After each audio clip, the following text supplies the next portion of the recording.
So today we're going to talk about Sentinels versus Akrew because content creators everywhere are rejoicing because Sentinels did manage to qualify in the end after going on a lower bracket run. And so we're going to take a look at how they managed to do that. And we're going to take a look at Haven. And Sentinels obviously have improved. I think that's pretty clear to everyone who's been watching them that, they're definitely playing better now than they were, say, in the first Open qualifier.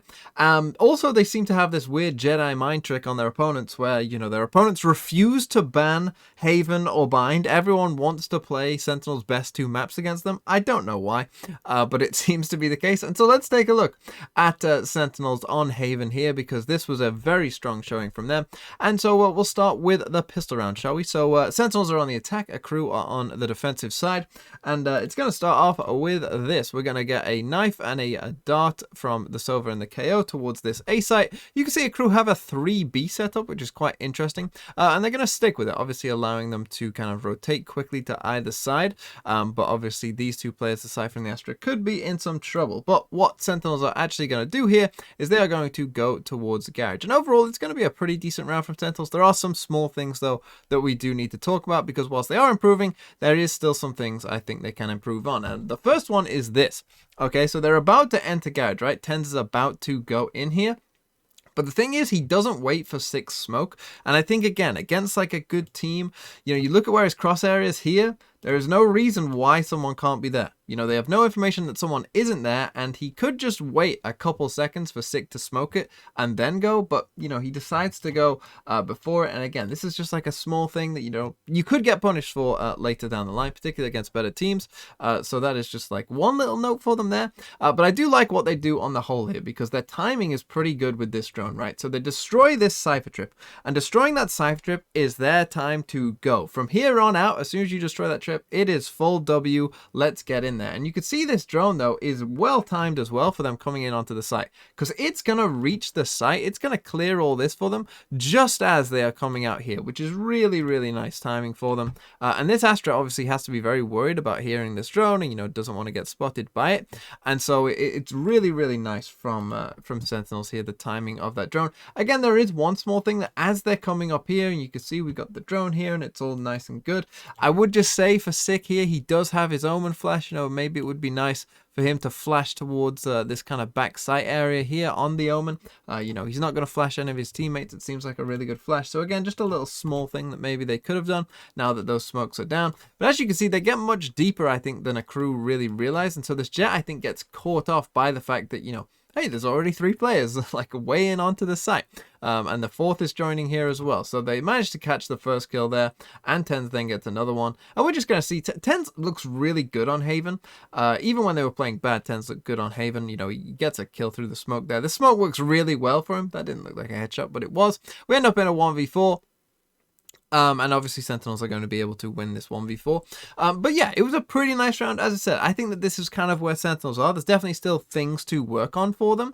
But, they aren't making kind of the massive, glaring, like crazy mistakes that they were before. There's just small errors that they perhaps need to fix now. But now let's come to round number 3. And one area that I think Sentinels have always kind of been ahead of the curve is in terms of the economy. I've heard Shaz talk about this multiple times, in that basically, you don't play the game to save money. You play to win rounds. And so they have this idea, and often what will happen on their second round is they'll normally play with like 2 ghosts, or if they have a chamber in this instance, which they do, they'll play with like 1 headhunter full shields and 1 ghosts full shields on that second round. So only buy 3 specters. And what that means is for this round 3 is they can actually buy 2 rifles. And with these 2 rifles, basically they're hoping that, they can go on and have a pretty good chance at winning this third round as well, particularly when Tens has one of those rifles. And so that is exactly what happens here. And I think in general, I would expect that in the future, more and more teams are going to become more aggressive with the economy, because I think it just makes sense. But anyway, the Sentinels are just going to go for a pretty early A play here. There isn't really too much to this. They're going to do pretty normal stuff. They knife down short again like they did before. They put down this very common Omen smoke at this point, which is a very useful smoke, and we're seeing more and more teams lean into this because it is just very useful. So yeah, they do pretty normal stuff, and they're just going to group up and go A. There really isn't too much to this. They're just going to group up and fairly quickly just decide to commit to this A site. So here we go, the execute starts, they go in with the Sova drone first, of course. In comes Tens here with his cloudburst. We're going to get Kampeki flashing. I don't actually see where the flashes go, but I'm assuming they come somewhere backside because this jet will eventually be flashed here as well. So pretty standard stuff, right? But the thing is, Tens is actually going to miss his dash. You can see it there that he gets caught on this box and he actually misses the dash, okay? So normally what happens on these executes to this A site is normally you do get a flashback here, you get the dart, you get the drone, you get the jet coming into this smoke here to then swing around here. That's normally what you get, but because Tens misses this dash, he's actually on this side of it all. You know, this aftershock is actually cutting him off from coming around here, which I think catches Akrew off guard because obviously they're expecting that there's no way he can come back this way because of this aftershock. But actually, he's just going to waltz around here on the left-hand side of the box instead. And I think it's going to catch them off guard and it's going to get them the first kill. So I actually think, weirdly, that missed dash, you could see there that Pancakes is kind of taken by surprise. They weren't expecting him to, you know, come from this side of the box. It actually helped them that he missed the dash because obviously they hear the sound cue of it as well and think, well, he must be in the cloudburst. But he wasn't. So that's quite interesting. But anyway, it does end up get traded back out. We get the nice little KO nade down there. And then Kanpeki, we get the jet swinging around here into multiple people. I'm not sure that's quite advised, but because of this KO nade, maybe they were forced to. So a nice little KO nade there. And then Kanpeki's going to also swing around here and manage to get the next kill as well. And so all of a sudden we're in a 4v2, and I think actually this is going to end up being a save from the side of Akrew. They get the nice little one-way smoke up as well. They get the knife there to suppress them. And at this point, you know, it is kind of a save, a 4v2. You know, you only have Astra and Cypher. That's not going to be great for trying to get back in onto this site. So yeah, they just end up saving in the end, and it's a good round for Sentinels, of course, to win this bonus, and it really set them on the right track to win this map. And now let's come to round number 5, and you'll see that there really isn't too much to this from Sentinels. You know, it's just going to be a C hit again. This time they're going to go in with the KO ult, and let's see how it goes for them. But yeah, it's just going to be a similar looking round to the pistol round. In goes Kampeki, not sure what went on there, but in goes Kampeki, he ults, and then all of a sudden, you know, now you're in trouble, right? Again, you know, going before that smoke a bit, I don't love. Maybe one thing that they could work on, but other than that, you know, it's pretty good. Again, the timing of this drone coming in onto site just as people are ready to swing out of this, you know, again, is pretty good. And so it's just a nice little kind of early side take. They catch Akrew off guard, but I'm going to like what they do here in the post plant. You get the drone spotting the Astra here. You get Tens and Kampeki swinging it together. But what I love here is you have to think about what people are focusing on. Okay, because obviously they're thinking about, well, how are we going to retake the site? You know, we have to give it up. You know, oh, they're onto this C site and whatnot. That's what they're thinking about. So Sick has taken that time to actually jump into the backside of Garage, and he's going to come out swinging and get a first kill, right? And it's because everyone's focused on the KO and they're talking about the retake. You know, they aren't thinking about someone doing that. So Sick gets the kill on the Astra, and that is pretty important that it is the Astra as well for how they play this post plant. Because as they get the spike down, well, the next thing they're going to do is Kampeki's going to knife towards the backside of C, and that's going to suppress 3 of them, as we see. And that is really important as well, because that's going to delay. But look, they literally all come back to the backside of C. You know, they play this about as passively as you could, but because there's no Astra, look how much utility gets wasted here from the side of Akrew, you know, trying to retake the site. That's basically all of their utility was used to retake a site that they could have just actually walked in on. But because they don't have an Astra, there's no way to smoke this off, right? They did have some Cypher cages, but those won't last long enough to, you know, kind of delay this enough. And so they get a one-way smoke on the bomb as well. And now you just, it's like, what do you do, right? And they're just all here. And this is kind of so extreme that you don't normally expect like everyone to be here. That ends up being a save. Again, you know, there's not much you can really do. You have to go and save. And so, you know, because they killed that Astra, good awareness from Sentinels there to just all group up as a 5, play long. There's nothing they can really do about it. And a nice round from Sentinels again. And now let's come to round number 7. I talked about them not making those kind of bigger, overarching, terrible mistakes that they might have been before. Well, in this round, they actually do. Actually starts off with Kampeki, who doesn't buy a gun in this round. He only starts with a classic. So that was obviously, and it's not like he didn't have the money either to buy a gun. So that was obviously like one just kind of mistake, I guess, that they made. But then Six about to do something that genuinely you'll be like, what is going on here? Because they start off with a stun like this, and you know, it all starts off pretty normal, but then Sig decides to ult here into heaven. He doesn't smoke it, he starts to get stunned aftershock, but he doesn't cancel it. He actually sticks it, and he dies. And this is against an eco on the side of Akrew. So now they only have 3 guns, and they just gave Akrew an extra gun as well for free, and they lost their controller player going into heaven. Like, if one of your teammates did this in ranked, you would report them for throwing. I don't know what Sick was expecting to happen there. Like, why he stuck it, I don't really know. But, you know, none of his team were even going to A. I don't know. I really, really don't know what was going on there. But anyway, they decided to come to C, and they are actually going to manage to win this round. I think if they weren't against a save, they wouldn't have. But, you know, they are going to manage to. It starts off with this. They just decide to go C. You got Dapper lurking towards Garage. He finds a really nice timing as well. But in we go. We get this KO molly. We've got the drone, obviously. Ten's about to come in as well. We're going to get Kampeki throwing this little flash to the backside. I actually think Tens misses his dash here. I'm pretty sure he wants to probably dash where this flash has just gone. But instead he ends up dashing over here instead. Because he got caught by the flash a bit. So yeah, he ends up dashing over here. He ends up finding one person anyway, but then does end up getting trading out. Kampeki with his pistol, his classic, does end up, you know, trading the kill, and is able to pick up Ten's rifle. And then we get Shazam getting a kill there on Dravani, and Dapper with this nice little flank. As I said, he caught a really nice timing coming into Garage. He's going to be able to help them win this round, because as Neon does get one, Kampeki's able to trade it out and get that nice little kill. So yeah, I don't know. I mean, they were 5-1 up, but I mean, let's be real. That this round could have easily gone against them for some terrible mistakes that they made, and hopefully they don't do this against, you know, maybe some better competition. And now let's come to the very next round, round number 8, and what we're going to see here from Sentinels is quite interesting, because Akrew actually, you know, with the dart, with the breach done there, they take early A control to get their jet pushed up here, but actually Sentinels just want to go fast B. They put in this recon dart here. They start smoking off. Tens is going to try and get the spike down, but there's actually something very important going on elsewhere, and that is this drone from Shazam here. And this drone is going to be super, super important, because actually what's going to happen is we're going to get the breach ult here, and Tens is going to have to dash out. Okay, so they don't get the spike down on this B site, and Tens gets caught by the ult, and, you know, they're in trouble all of a sudden.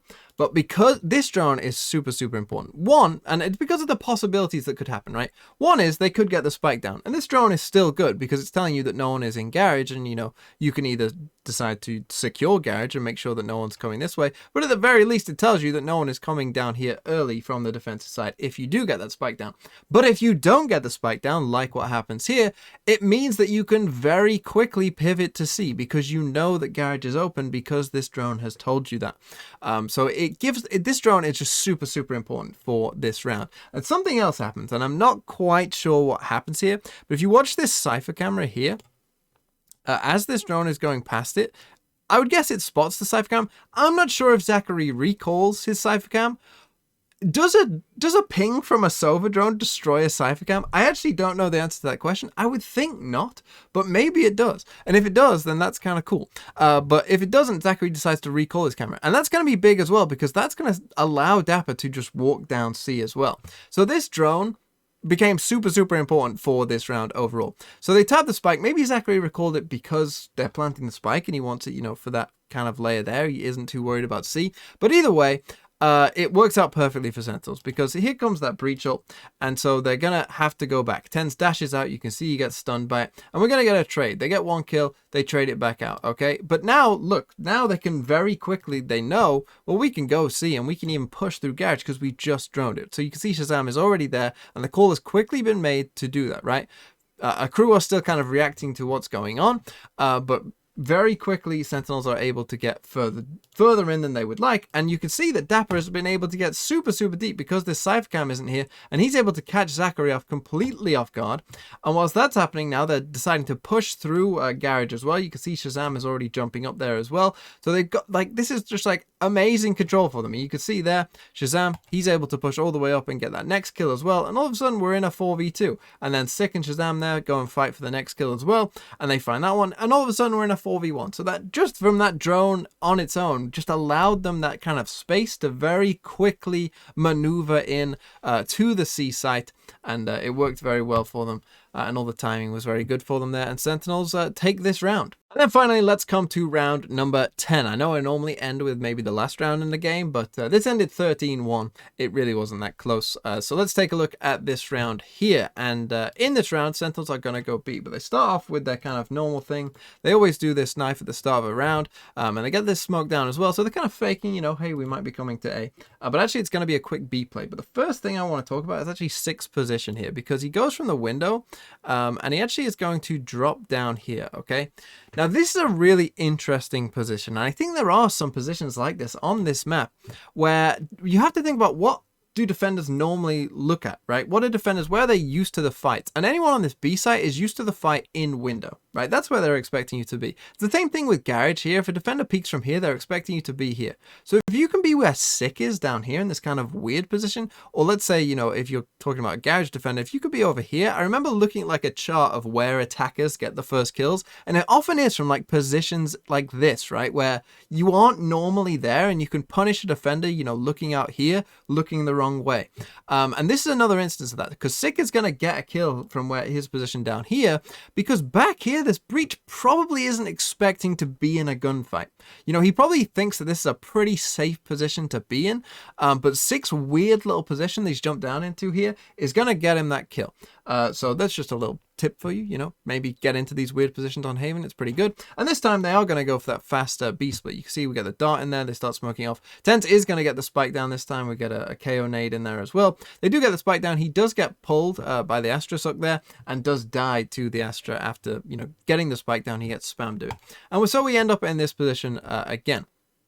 And Sova on Shazam, again, he's done that same drone through Garage. But Pancake's here, we have to talk about what Pancakes is doing, because I don't know what he's doing. Because initially he did the right thing, right? He waited by this smoke. And initially I was like, okay, thank God he's doing the right thing. He's not pushing in on his own. But then he did push in on his own. And I cannot believe this, because if we watch it again, you'll see that he has a drone and 2 shock dots. And probably his recon dot will come back as well.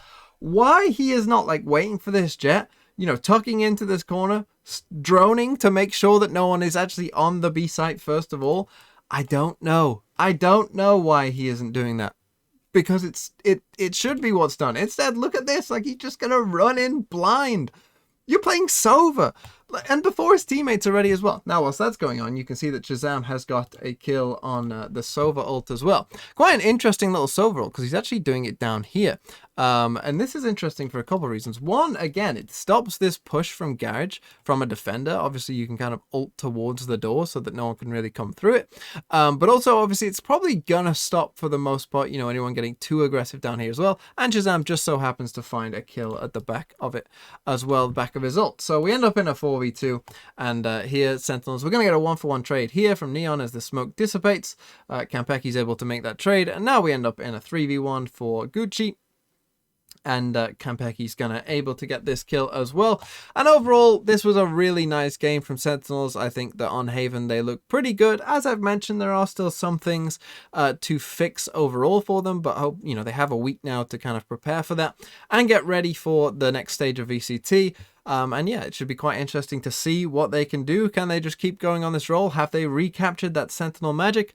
We will have to see, but this was a pretty good showing from them.